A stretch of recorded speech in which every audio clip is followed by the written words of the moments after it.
Hi everyone, I'm filming my July wrap-up. This is my second time filming this because the first time I forgot 2 books, so here we go again.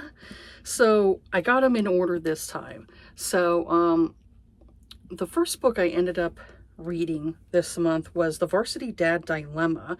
This is the first book for the varsity dads. This is all like either they got a chick pregnant or someone else got pregnant, and they're basically like single fathers. So I read the 5th book last month that I really liked, and I gave that 5 stars. This one here, I gave it 4. So we got the character of Gabriel, Gabby, and Ryder, or Gabriella. So Gabby is living across the street from Ryder, who is a huge chick magnet, with him being the quarterback of the college team. One night she goes over to the house because they're playing their music too loud, so she unplugs the stereo system. Once she does that, she realizes there's a baby crying in a basket. Ryder works hard in college in order for him to get into the NFL draft, and he's not trying to let things distract him. But when he notices Gabby living right next door to him, he tries to get her to talk to him, but she just kind of gives him a nasty look and flips him off. It was so funny. There was that scene at the beginning where they live right across the street from each other. So here's the varsity house, with all the football players and stuff, and then here's her. So I think it's like an off-campus type of housing and stuff like that. So he sees her and he's like, hi Gabby, and she sees him, and then she's like, closes the door. I thought it was funny. I was like, good for you, girl. So I thought it was hilarious. So they said they knew each other freshman year, and he pushed her away. Like, they started getting interested in each other, but then he was like, I can't get in a relationship. I'm trying to focus on football and all that stuff. So he basically kind of pushed her away, and he did it in a way to where it upset her. So she, for the rest of college, she's been kind of ignoring him. So now they're in senior year. So when he hears banging on his door on his room one night and goes down to investigate what the issue is, he isn't expecting Gabby to be downstairs drinking his juice from the refrigerator and holding a baby.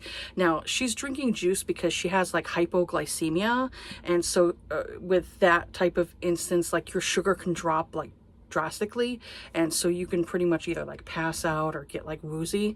So she was feeling wooziness because she's trying to sleep, and so she goes in the refrigerator and grabs the juice and starts guzzling it down while she's holding this baby. And the baby's there was a little inconsistencies when it came to the baby, because obviously the baby's big enough to where it could go on her hip, and if it can go on her hip, that means it gets set up properly. Babies, when they're infants, you can't have them on the hip right away because they're they can't hold up their neck, so they have to be able to at least be able to sit up, and hold themselves a bit, at least hold their necks enough. So obviously the baby was at least a few months old, 6 months old, maybe around there. So the baby turns out to be his. She decided to do this mail-in paternity test. So she ended up buying these paternity tests for them and telling them if you mail them in, they'll send you the results back. So that's basically what everybody did, because everyone was pretty much holy crap, there's a baby here. We're freaking out. So they were all basically freaking out at this point. And now that he has to navigate being a single dad and juggling all these things with being a student and a football player, it's a lot of stress for him, He also is his father's kind of a drunk, and, doesn't really take care of himself. And his mom had split, or his mom had split or his mom had passed away. Either way, his mom isn't in his life, so he's pretty much doing things on his own, And so Gabby and her brother Ben lost their parents to an accident when they were kids. Ben went to stay with their uncle while Gabby had to go into foster care. The uncle just didn't want to take her in. He didn't want anything to do with the girl. He wanted, to do everything with the boy, And so she had went around to multiple families, and she's been scarred from that experience. She had bad experiences with foster care. So once this baby Poppy comes into her life, she can't let the child go into the system that she went through. So she helps Ryder and his teammates navigate all of this, and when she finds out Ryder is the biological father to Poppy, she decides to let down her anger with him and does what she can in order to help him. She basically like helped navigate like the schedule and everything like that. She was really good at doing it, and plus, you know, she likes kids, so she had no problem like babysitting the baby and all that stuff. And that's basically what had drew her and Ryder kind of back together with like their relationship they had before, where they were starting something and then it got cut off, and then, you know, kind of like giving it a second chance. So I said I enjoyed this book. I did get a bit frustrated with Ryder for being too naive when it came to a woman he used to sleep with, and this book was a little boring in parts. Other than that, I enjoyed the book, and that's basically what it was. Is like he was like dating this other chick, like he had slept with her before, and she wanted to get back together with him. Basically, was like what's the equivalent for like groupies that hang out with like the football players? Are they like jersey chasers? I can't remember what they are. Or they like cleat chasers. I know there's like different terms. Like hockey, it's like puck bunnies, you know? But I can't think of like what's the equivalent of like football. Someone will have to tell me down below. What are the groupies called for football, you know? Draft chasers, or I don't know. I wouldn't say draft dodgers because that's military. So but yeah, it was good. I enjoyed it for the most part. But yeah, there was a few things that kind of like irritated me, like him being too naive when it came to that chick. And I was like, dude, she's trying to, you know, lock it down to where you're stuck with her. So the next book I ended up reading was book 3 in here, because I tried reading book 2. I was looking like, why didn't I read book 2? And I'm like, oh yeah, I DNF'd it. End up DNFing book 2 because I really wasn't feeling that one at all. Like I got bored with it and I was like, skip. So I skipped over book 2 because I just wasn't feeling it. So I ended up delving into book 3 of the Varsity Dads. This is the Baby Blitz. So I ended up giving this one 4 stars.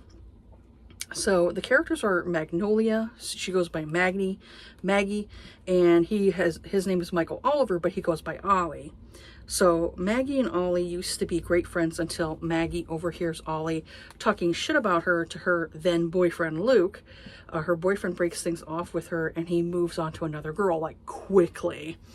Maggie then proceeds to give Ollie the cold shoulder and plays pranks on him for how many years? Like they were friends with each other when they were kids, like preteen, teenagers around there. And he had like said something about Maggie, and she was behind the couch at the time. Like she was trying to get her jacket, then she saw them coming down and she was like, oh, I need to hide. And so she hid behind the couch and she heard like the whole conversation, you know? And so it really hurt her because that was her friend, you know, Ollie was her friend, you know, and was her brother's friend too. So it really hurt her. And so I said, when Maggie gets invited to Ollie's sister's wedding, this is like where they're both in college at the time, she has to be around Ollie, so they both decide to call a truce for the night. One thing leads to another. They end up in bed with each other, like they had drinks, you know, they was a little bit tipsy, and they ended up sleeping with each other multiple times. The next day there was a miscommunication and she doesn't talk to him for a few weeks. When she sees him again, she suspects she's pregnant, so her and Ollie get a pregnancy test and it's positive. So I said I did like the story. Ollie was so devoted to Maggie. You could see that he had feelings for her for years. Once he finds out he knocked her up, he sees this as a chance for him to make things right with Maggie and to finally make her his. Like he had a crush on her for years. And so it hurt, like when she, you know, basically was like shunning him and just would constantly fuck with him, you know. So Maggie was a bit stubborn, and that kind of annoyed me, but I can understand why she was the way she was. I said there were a few parts that I did find boring. Maybe it's because they got too domesticated too quickly, and that's basically what was kind of the crux for me, is like they went and were a couple like really quickly, like soon after she got pregnant. He was basically like, I'm there, and I'm like, don't you want to get to know each other a little bit? You know, it's been a while since you've been away from each other. Maybe, you know, get to know each other better, a little bit better, you know? I said, but other than that, I loved seeing Ollie be a dad. He was so sweet. He was so sweet as a dad, you know, like you could tell, like he was like, nope, I'm all in, you know, I got her pregnant. I'm going to be the best dad I can be. And it was just, yeah, I really enjoyed that one. I thought it was really cute. And then this one here I loved. This is the latest one I've read. She has another book coming out. I don't know when, but I'll have to check it of when it's coming out, but I think it's coming out soon. So we got Second Down Darling. I gave this one 5 stars. I love this one. So this is the Varsity Dads number 4. So we got Jake and Charlotte, but she goes by Charlie. So Charlie has known Jake since they were 14 years old and has had a crush on him all this time. One night, Jake hooks up with Charlie's bitchy older sister, Dakota. He didn't know at the time that Dakota was Charlie's sister. So Dakota gets pregnant and Charlie helps with the baby until a point where she can't take it anymore and she leaves college and transfers to a different college. I said it ends up ghosting her whole family as well as Jake. Now, basically what happened was Charlie kept seeing them together, like, and it really irritated her. I can understand, you know, her being irritated, you know, to the point of like, if you hear banging, it's their closet is right over here. So he's a little boy over there. He can be loud sometimes. So Charlie ends up keeps seeing like Dakota with, you know, with Jake, and Dakota's a bitch. Dakota's a real bitch, where she constantly like throws stuff in Charlie's face of like, oh, see, I'm with him and, you know, we're kissing and all this stuff. And I'm just like, yeah, that would annoy me. And so it finally got to the point where she had enough where, you know, like she would babysit, you know, she would babysit the baby and all that stuff, help with the baby as best she could. And it finally got to the point where Dakota is talking with Charlie on like kind of like a video chat, and all of a sudden Jake comes out of the bathroom, nothing on, and he's, you know, and so it was at that time she was like, I can't do this anymore. I can't see them together as a couple. I just can't. So she slammed the laptop and basically just transferred colleges and just ghosted her like whole family. Like her mother's a piece of shit too. Her mom isn't nice, you know. Her mom basically just babies, you know, Dakota. And so she was like, I'm done. And so she had split, and so she didn't communicate with like, you know, Jake for like a couple of years. So 2 years later, Jake transfers to the college he originally intended to go to. That's the college that Charlie had transferred to. And he's a single dad because Dakota decided to split. You know, she decided to cheat on Jake with another dude. And she's doing like this. She's doing this like almost kind of like a celebrity show with like, you know, I'm a celebrity, and she's trying to like work on things, you know, trying to make herself look like she's such this angel and all that stuff, when that's basically what she kind of portrayed herself to be like for years. Is like, I'm America's sweetheart, and she really wasn't. She was like this devil in disguise. And so he sees Charlie, and he's like upset, you know. He's so angry because Charlie was his best friend, and he's mad that she just left without telling him why. You know, she had ghosted him, and he was like, I tried calling her, I tried texting her, and she would, you know, she had changed her number, you know.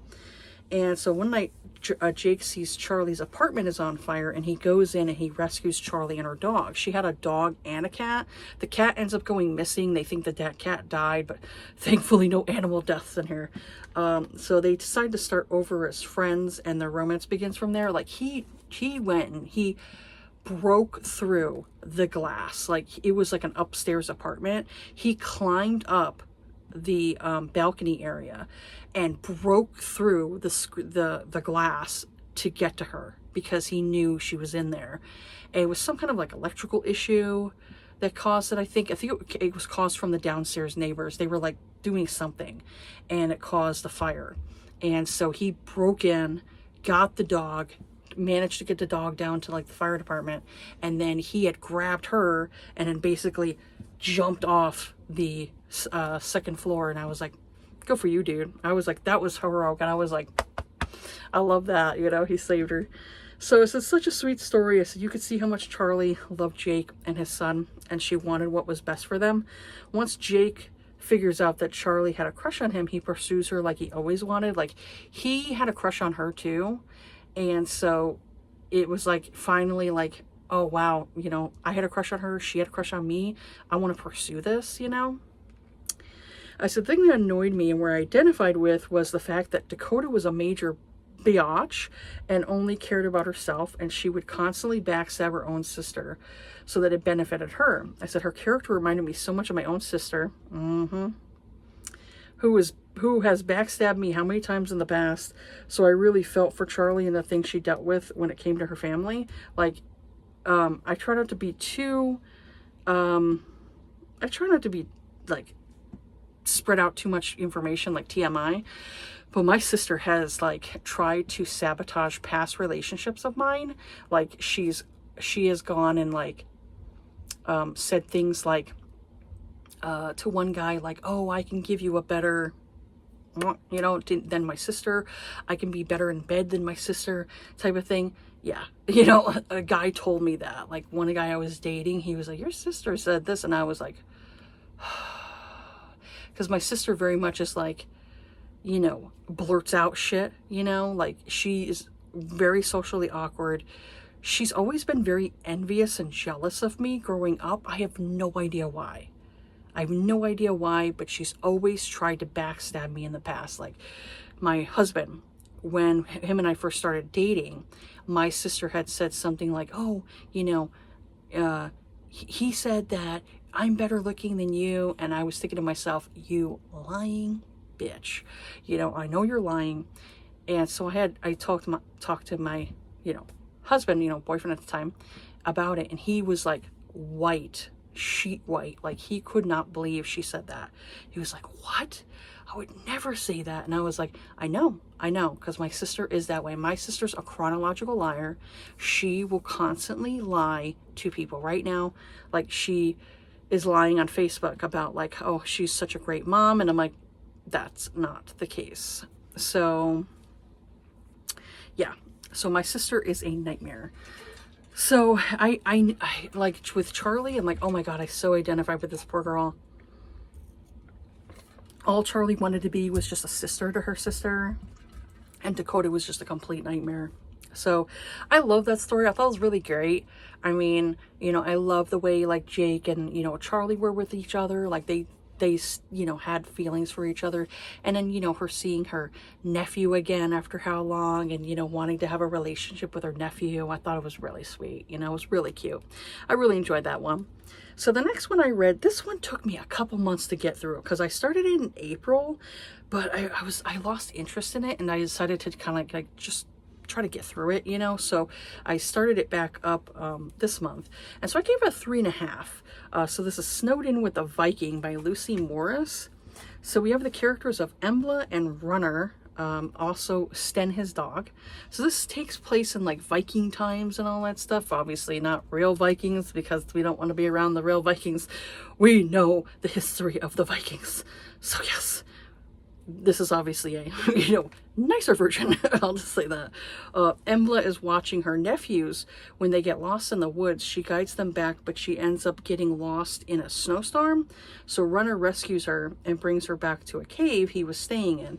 They end up moving to his cabin because the snowstorm causes an avalanche, like within the cave system. So he can't get her home until springtime because the cave is all pretty much blocked off. And so he can't move her. They'd have to go like up, you know, the hill and stuff like that. It's like very steep to get up there. And if they go through another way, it's going to take longer. So he's like, you know, just stay at the cabin until, you know, we can kind of like get to this other area. So Runner finds out that Embla is the half-sister of the married woman he wanted to take back to his cabin. I'm like, it's a little cringe, dude. He has been shunned for years away from the village because it was his uncle's wife. It was his uncle's wife, and I was like, dude, you're trying to go and steal another man's wife? You know? I was like, dang, dude. It was cute, but there were some parts that I felt like it dragged on or got boring. So I skimmed those parts. I said, overall, cute story. So I ended up giving that like a 3.5. But there were parts that I felt like kind of dragged on for me, and it could have made it like, you know, they could have changed up a little bit. So I ended up reading some books, like 3 books by Charlaine Harris for my vlog, but you won't see that. You won't hear my thoughts until August, so I'll be posting that one in August. That was book 3, 4, and 5. So the next one I read was Her Villain. This is a part of the Victorian Decadence series. This is book number 6 by S.M. LaViolette. So this one here has definitely, it's BDSM and dark. It's like a historical, but it's also dark romance. So we have Calliope, which is Callie, and David. That's not his real name, but it's the name he chose for himself. So Callie has been working as a prostitute for 9 months when the brothel she works at gets shut down. She needs money, so she tries to get hired somewhere else. And so when she comes home one day, she sees that the money she has been saving is gone. She attacks the man Brooke, who has been running this place, when a man shows up. So David is a very cold man. He doesn't show a lot of emotion. He sees the prostitute and decides to hire her to warm his bed. So he sets a strict schedule and doesn't like to deviate from it. First night with her, he brings her to pleasure multiple times, and he hasn't been satisfied like that in a long time. So he decides to keep her in his home until a certain time. In the meantime, she takes a job in a tea shop. So the more time they spend together, the more David starts to feel things he's never felt before, and doesn't recognize the feelings either. So the relationship is more a BDSM relationship. So Callie likes it when David is in control and he becomes more possessive over her.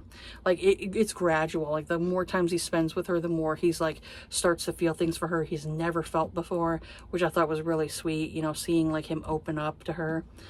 So this, I'd say he might be some spoilers here, so I might put like a little spoiler here. So, but I said the things I enjoyed in this book. So I said, number one, I love how the more around her he was, the more possessive he became, and she loved how turned on it made her. So 2 is he kidnaps the man who beat and sodomized her. Like she had gotten treated horribly, and so she told him who the man was, and so he was like, oh really? So he beats the man and looks like he was gonna sodomize the man when Callie tells him to stop. And I'm like, oh no, David, keep going, he deserves it. So it was David's birthday present to Callie. That was his birthday present. He was like, I got a surprise for you. And it was that. And I was like, holy shit. I was like, dang, dude. I was like, you're brutal. I thought it was sweet. I said, number 3, he also beats the crap out of another man who kept patting her ass while she was working at the tea shop. Like this guy was groping her. And so David was across the street watching it. And when he sees it, he's like, we're going to take care of that too. Yeah. I said, I also loved how he didn't know what the feelings were he was feeling because no one had ever showed him those feelings before. So number 5 is I felt bad for his childhood because he wasn't treated as a human being. He didn't have parents who showed him love and affection. And that's basically why he was so like closed off as a person. And there was like other things that went on in the storyline that I could talk about, but I was like, you know, I don't want to give too much away. But yeah, I really enjoyed that one. I thought it was pretty good. I definitely want to read like more books in the series, but I don't want to read the whole series because there's some tropes in there that I wasn't really a big fan of. Like maybe like there's a threesome or whatever it is. And I'm like, nah, I'll skip the threesome. I'm not really a huge fan of those types of ones. So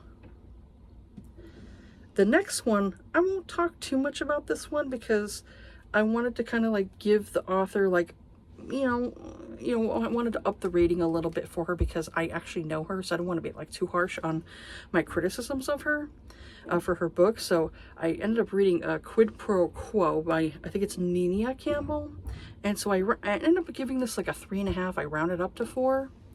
I did enjoy the last 20% a lot, so that's why I kind of upped it a little bit.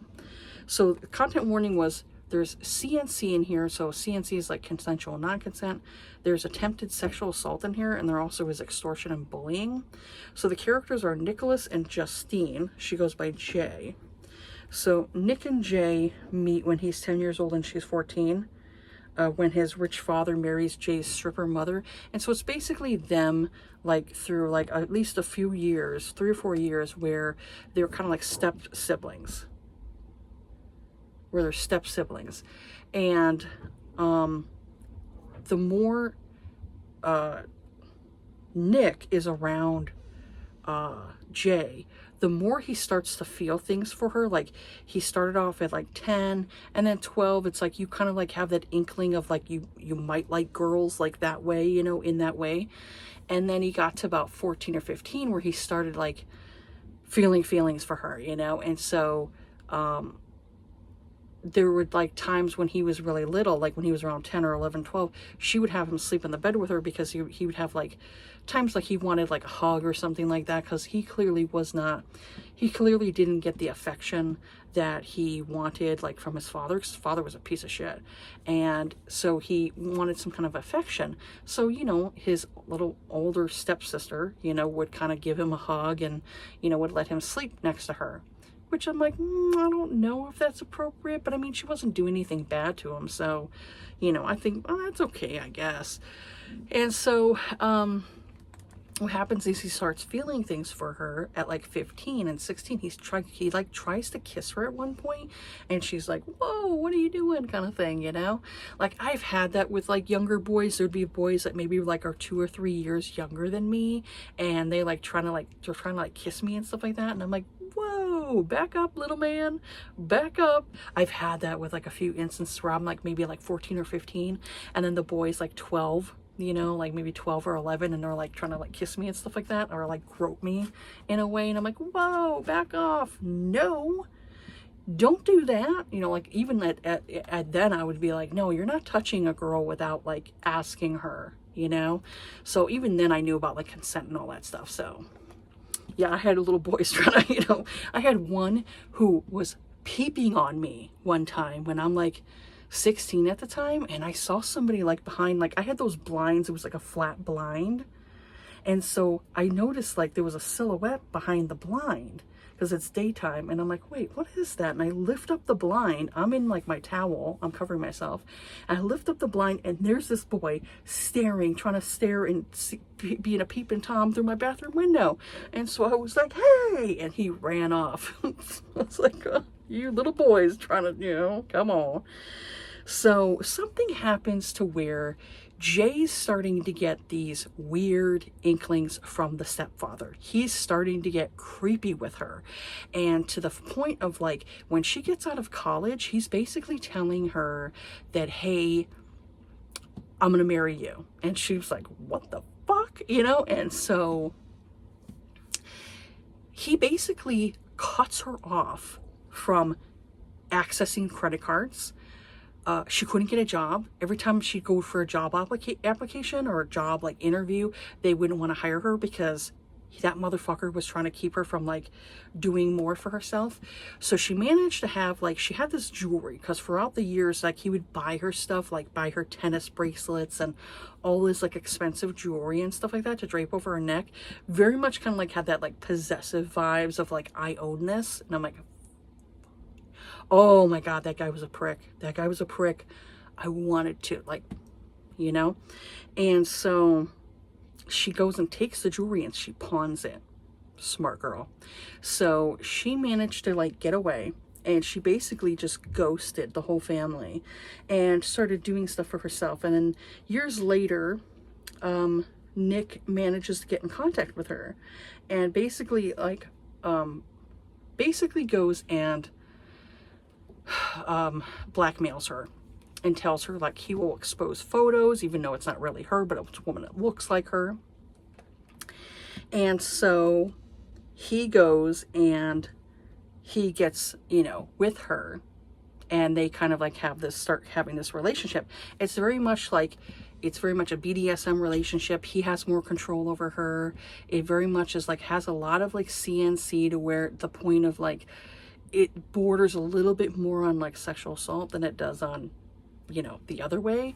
And there was a little bit I wasn't really a big fan of. So this one here, the things I had problems with it is the fact that it went from like present to past, and I'm not a huge fan of that. I'm not a huge fan of present and past storylines because it gets kind of confusing with the story. And so I didn't like that. And then there was, like I said, there were scenes that I felt like I didn't like Jay. Like, I didn't like her because she felt like a little bit too much like too much of like a damsel in distress, and that kind of annoyed me. And then there were times that Nick did things to her that I just wasn't really a big fan of. And then also like he would tell her like, call me daddy and everything. And I'm just like, I'm not a fan. I'm not a fan. Not a fan. So that's why ultimately like, I ended up getting this one like a 3.5, because there were things I liked about it, but then there were things I didn't like about it. But I thought I would try that author out because I do follow her on Instagram. I follow her on Threads, and she talks about a lot of different stuff like dark romance and different things like that.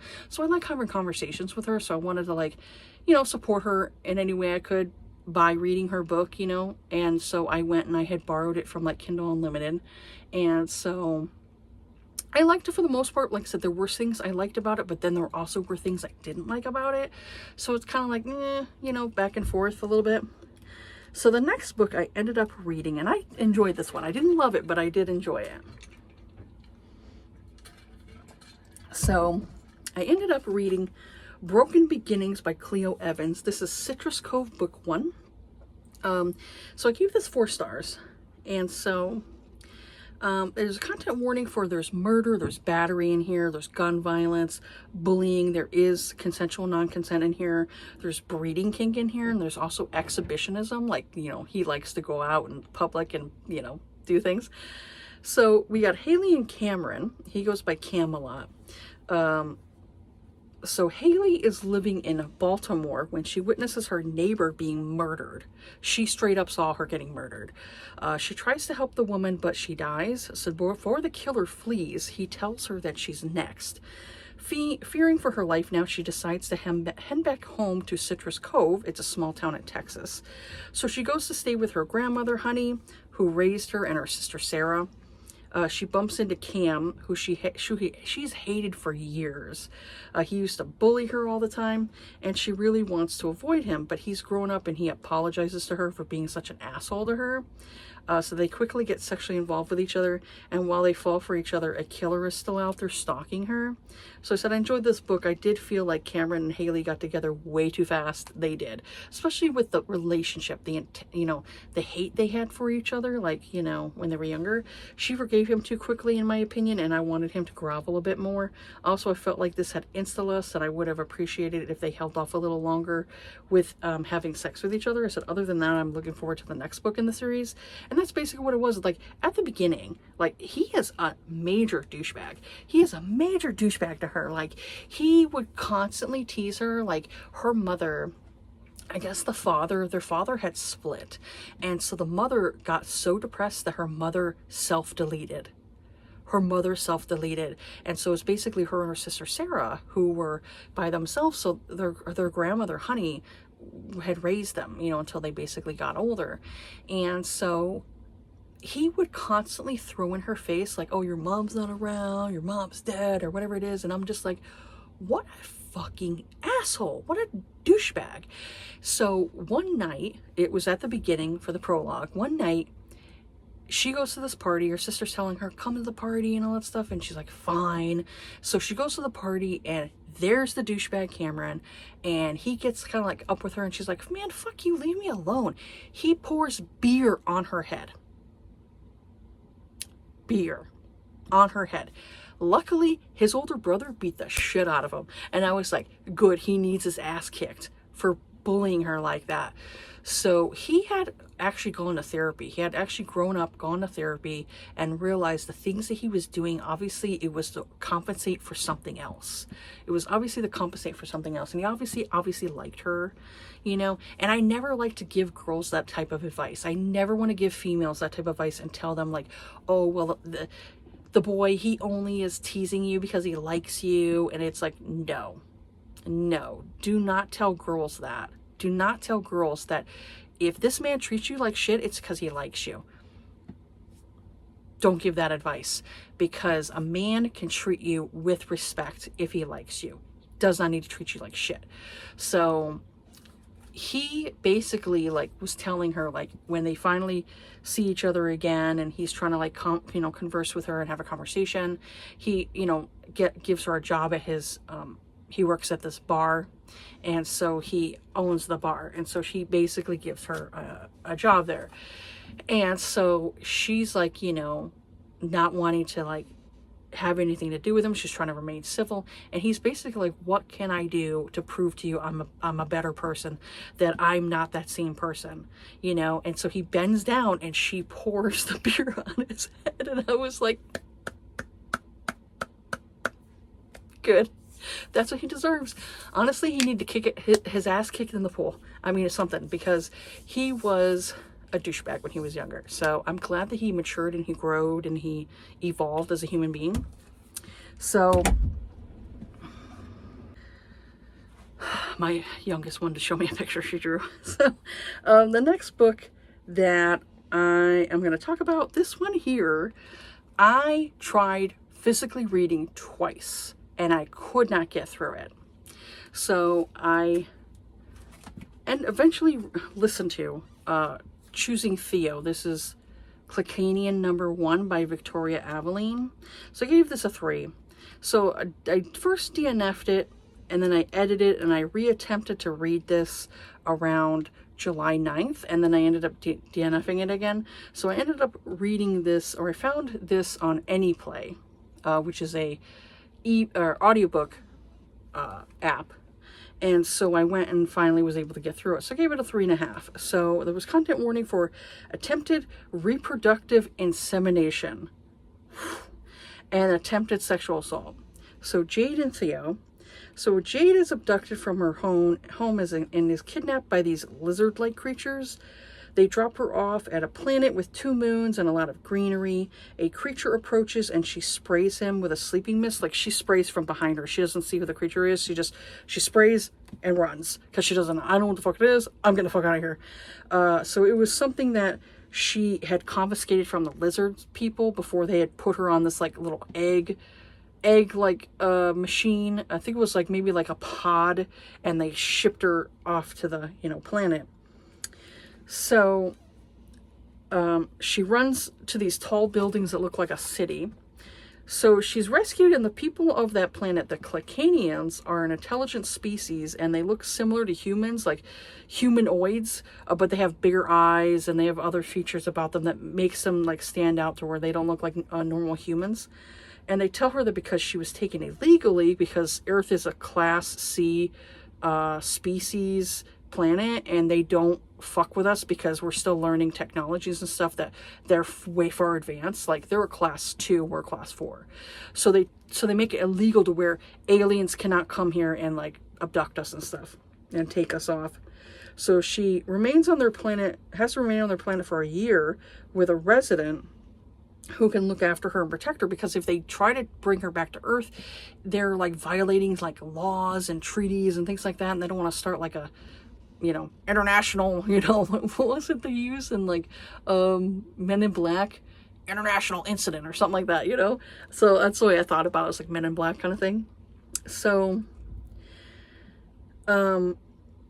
so she tries to escape like twice, you know, and she gets caught by a guard. She gets put in a room and is told to choose a husband. Their species is dying off and they need a proper mate in order to reproduce. So the women get to choose their mates. She can marry a man and stay with him for 3 months, and she doesn't have to be intimate with him. And I said, Jade chooses Theo and another male, but the other male, like, he obviously had other women who were like banging it out with him, like in the other room. And so she was like, no, I don't want him. I'll just go to, you know, Theo, since he's by himself. And so she chooses Theo, and Theo is scarred, but he's got like tattoos over him. I guess that's what they call scars.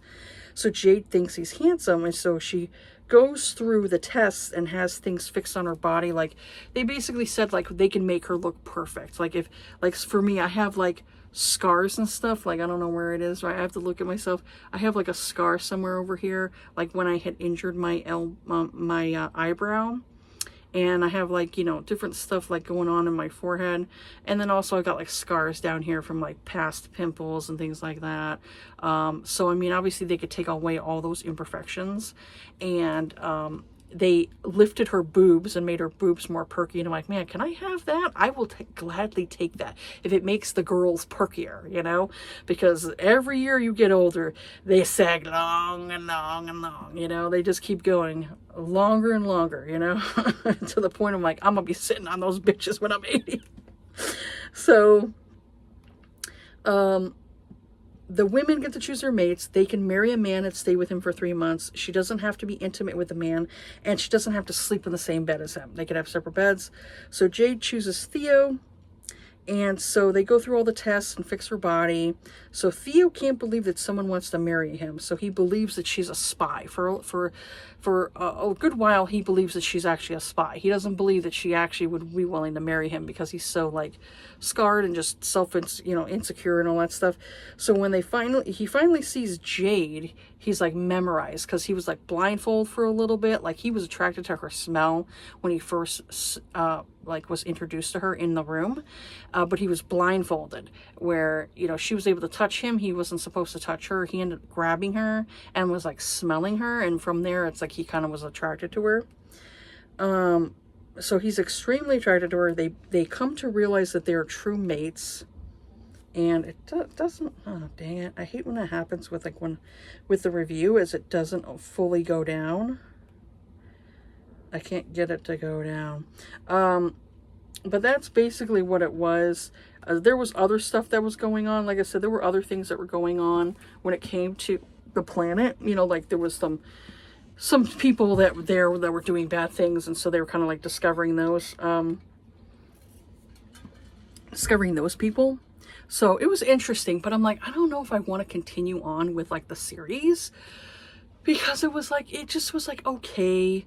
But I'd say like there was another person who had reviewed it, and they said they got bored with it because the couple, like Jade and Theo, weren't introduced to each other until like maybe like 30% of the book. It was a lot of world building. So honestly, I'm like, I'm not sure if I would continue on with the series. Maybe if I wanted to listen to an audiobook, because I think there's like the first 4 or 5 audiobooks of the series that are on AnyPlay. And so I'm like, well, maybe if I want to listen to another one, but right now I'm like, I'm not sure if I would go back to like another book. So the last book I read this month, I had a lot to say. So hopefully I can get through this and I'm not going to be like too long. So I end up reading Romancing R'Ebb. I'm gonna say the M is silent because I can't say the name. I just can't. This is part of the Ice Planet Clones, book number 3 by Ruby Dixon. So I gave this a 3. So we got Tia and R'Ebb. So I think I'm done with this whole series. Since the first book, I have not been liking the direction of what Ruby Dixon has been doing with this new series. I have a whole lot to say about this, so buckle up, buttercups. So I said in the last book, Tia and Rajal get kidnapped by the society that lives under the fruit caves. This was book number 1. I said society that no one knew about until the start of the series. So Rajal had immediately gotten resonance with a human clone. I felt for the female character in that book, but unfortunately I didn't like the book. I gave it a 3 for the first book. I said with this one, Tia was put in a different area in the underground society. None of the people knew that she was there because the chief was this incompetent leader who wanted to fear every little thing. He separated the males from the females and built up this wall. So because the females had gotten sicker and a lot of them died off from the sickness years ago, so R'Ebb is the chief's son, and he can see that his father is going through some type of like depression, but they're not doing anything to change the situation. So Tia escapes with R'Ebb, and they meet up with Rajal and his mate and 3 other people from the underground society. They get out, and Tia ends up knocking R'Ebb out with something because he wanted to go back. You know, he just wanted her to escape, like, here, go, get out, you know, before it's too late kind of thing. And so he wants to go back to help his people. And I completely understood that, but the constant miscommunication, because she had a language chip and he didn't, I said it was constant back and forth with it, and it just annoyed me. I said it drove me crazy. Plus this book was so freaking boring. I said it wasn't until the 70% point of the book where it started to get better for me. So I I wanted to explain my history with Tia. When it came to the Ice Home series, this is what I noticed. So I said, when I first was introduced in the Ice Home series for Tia, I wasn't a fan of her character and I disliked her. I said, now don't get me wrong, I can understand that years ago she was kidnapped as a teenager. We first were introduced to her when she was around 16 or 17. So of course teenagers are going to be a bit immature and annoying. For her, she was very, very immature. And she didn't want to listen to the women at all when they had told her that she can't flirt with these men. Because they're different than human men back on Earth. So the alien men didn't understand what she was doing because their culture is different. And this is the thing, like, people don't understand. It's like, look, when you go and you're talking with a different fucking species, not alien species, not humans, but you're talking with alien species. Their culture is going to be different. Their languages are even different. So, I mean, you're going and you're this young teenage girl, this young dumb girl, and you're going and you're flirting with these boys, moving on to the next one and flirting with this one. And some of them were like older. They're not like teenagers like her. Some of them were like, there was a few teenagers that were on the planet. But the way she came off is very unappealing, you know. And then also the females are like, girl, what are you doing? Like, we're first introducing ourselves to these men and everything like that, and you're flirting with all these guys, kissing them, just playing constant games, to the point of, like, you know, these men, they're very possessive. They love their woman. They want to be with their woman. They don't want anyone else to have her. So now they're competing with all of these other guys for this stupid idiot that's playing games with them. So this is why I was upset with it, you know, why I really didn't like her. So this seems to be a conflict within the reader base. It says some of the readers, like myself, felt like Tia needed to listen to the older women, and other readers wanted to infantilize Tia. I said, because she was a teenager, and what? She shouldn't be held accountable for her actions because of her age? So I said, get fucked. I said, Tia needed to be moved to Croatoan because of how she was acting, and I'm glad she was moved. I said, whatever behavior she had is because Ruby Dixon made the character that way. So I said, now it's been a few years since we, the reader base, had seen Tia. I will say I did like that Tia looked like she had grown up and matured. She was still a bit immature. I said, understandable, because she's like, what, 20 now, 21, around there. I said, so I could sympathize with her character a bit more. And because she stopped with the constant flirting, that was the biggest thing, is that she stopped flirting with these men. And I was like, good. Don't be flirting with these men. Don't be flirting with the unmarried men, because it's not good. I said, plus she was helping the others with how to make a fire and whatnot. So she was showing the things she learned and could be helpful towards the new residents.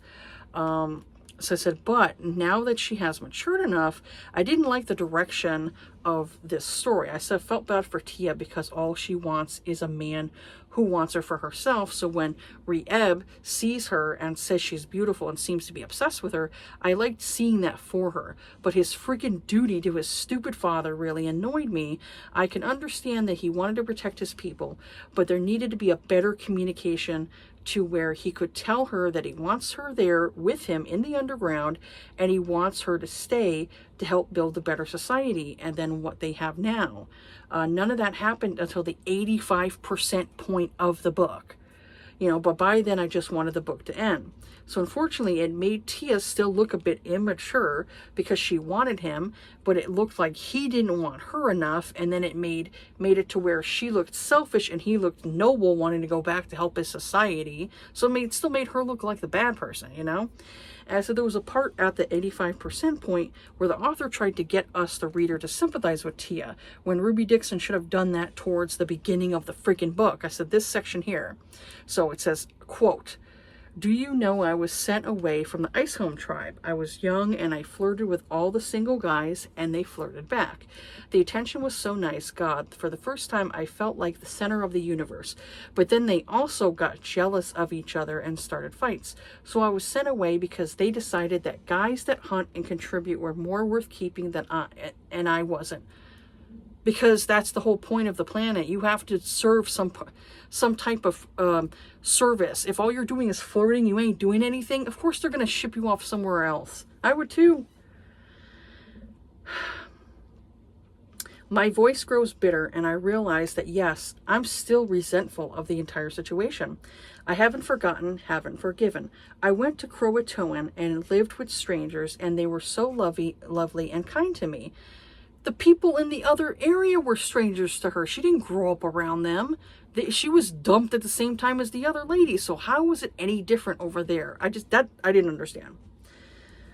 No matter how I tried, I still felt like the odd one out. It's why I returned to Ice Home. I wanted to see if it felt more like home than being at Croatoan for 4 years, or if I'd always felt like the one that didn't belong.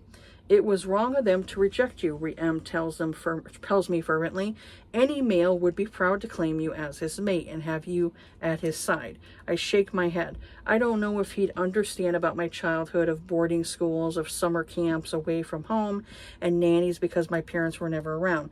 I never lacked for pretty clothes or the newest phone, just attention, affection. Maybe that's why I need it so badly. Maybe that's why it hurts so much when Riem doesn't see me. Like I said, the author just tried to go and bring sympathy to the character. So I said, at this point in the book where I understood her point of view, but no one in the other villages were to blame for how they treated her. They aren't mind readers. If she would have told them that, I'm sure they would have treated her a little differently. This is why communication matters most in a book. Said Ruby Dixon chose not to give Tia enough depth of a character in the previous books, and this is why the fan base is so divided in how they feel about Tia. I said, it seems like Ruby Dixon just couldn't give this character of Tia a proper happily ever after. It almost would have been better if someone had come down in their spaceship and decided to take Tia with them, and they dropped her off at Rizda 3 when she was a teenager. She could have had that time to grow up, have her own place, and custodians on that planet could have kept an eye on her. Since Rizda 3 is more of a farming planet and not Hoth, isn't really a place to start off with, especially as being a teenager. Adults being dropped there worked better, so hopefully Ruby Dixon has learned her lesson and not create a character like Tia again. It wasn't until the very end where I actually liked the direction of the story.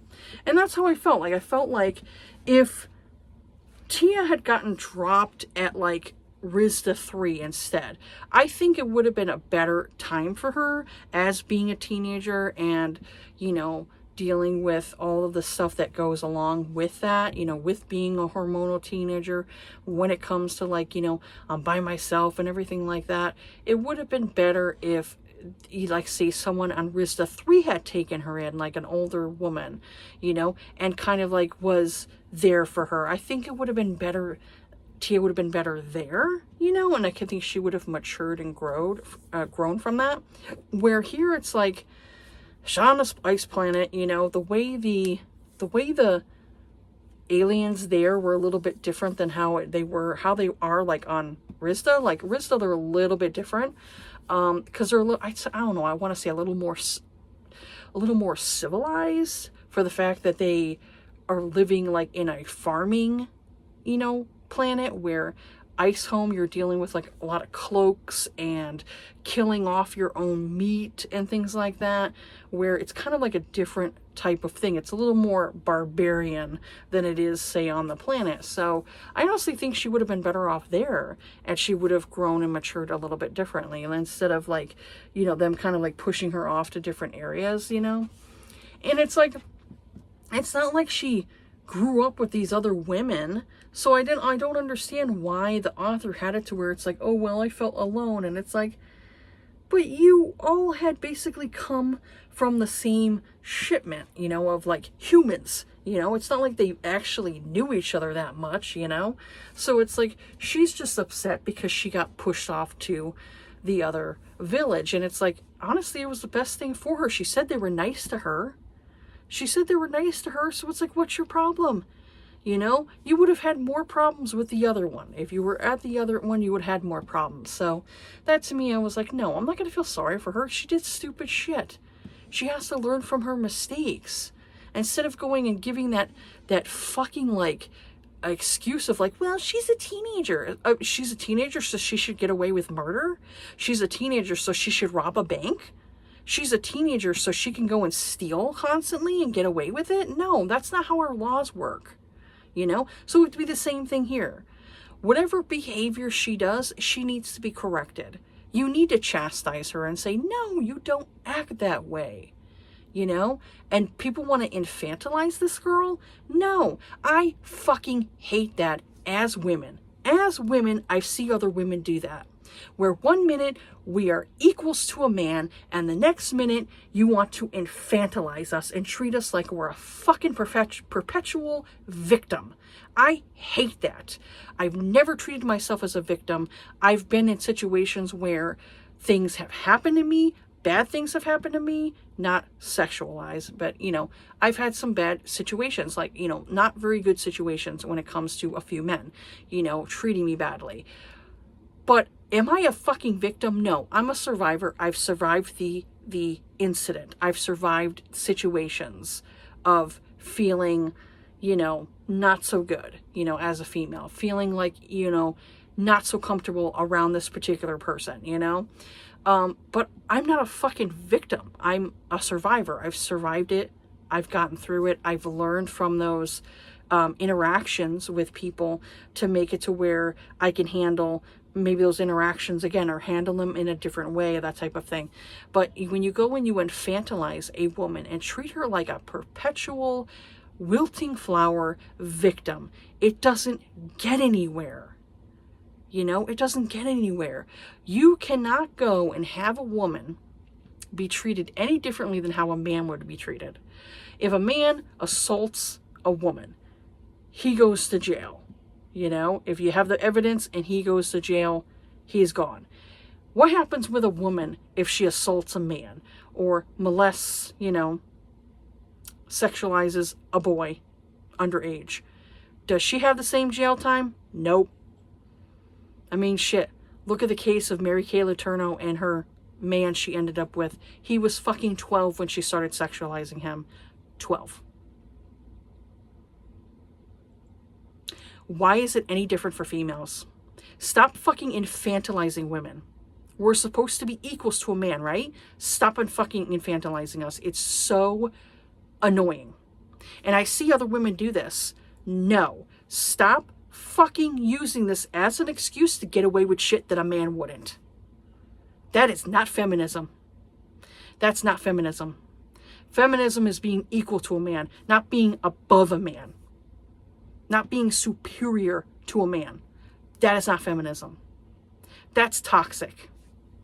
So for her, it's like, if I was on that planet, I would have said, okay, I'm taking over the role of taking care of this teenager, and I'm putting her on the right path. She may not like that path. She may not like what I tell her, but she's going to learn.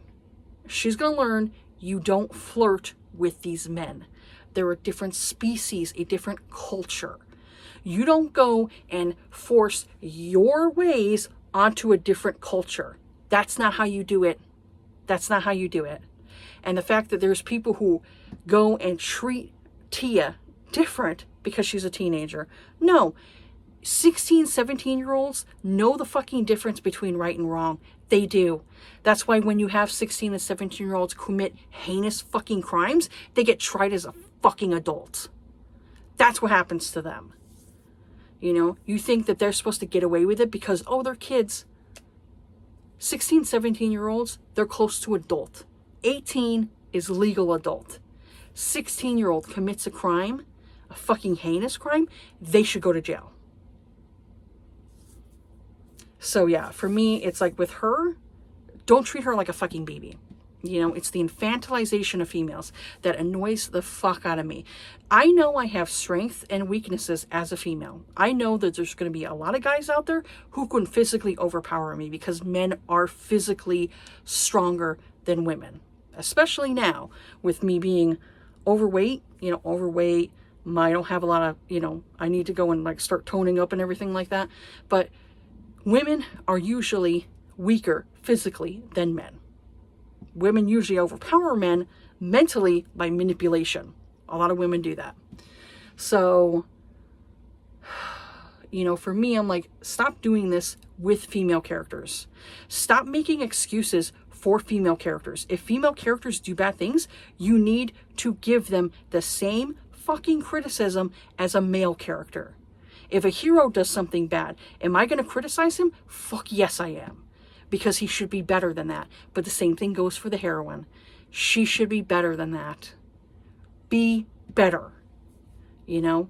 And so for me, it's like, yeah, I didn't like Tia. I'm glad that she kind of grew up and matured, so I did like that aspect to it. So I'm not going to be that harsh on her right there. I'm going to be harsh on the things that she did as a teenager and say, you needed to learn that lesson. It may have been a hard lesson for you to learn, but you at least learned it, you know? And that's the thing, like, stop making excuses of like, I was treated differently because of this, this, and this. You were treated how you were supposed to be treated by the way you were acting. All those other women were not doing that shit, you know? And I saw a review where they were like, oh, those bitch women and blah, blah, blah. And I'm just like, yeah, there you go. There you go, infantilizing Tia and treating her like she's a fucking child. Okay? She was close to an adult age. 16 to 17 years old is close to an adult age. They know the difference between right and wrong at that time. Yes, they do. Even though their brains are still maturing, you know, you still have up to like 25 until your brain is fully like matured, but still, you know the difference between right and wrong at that age.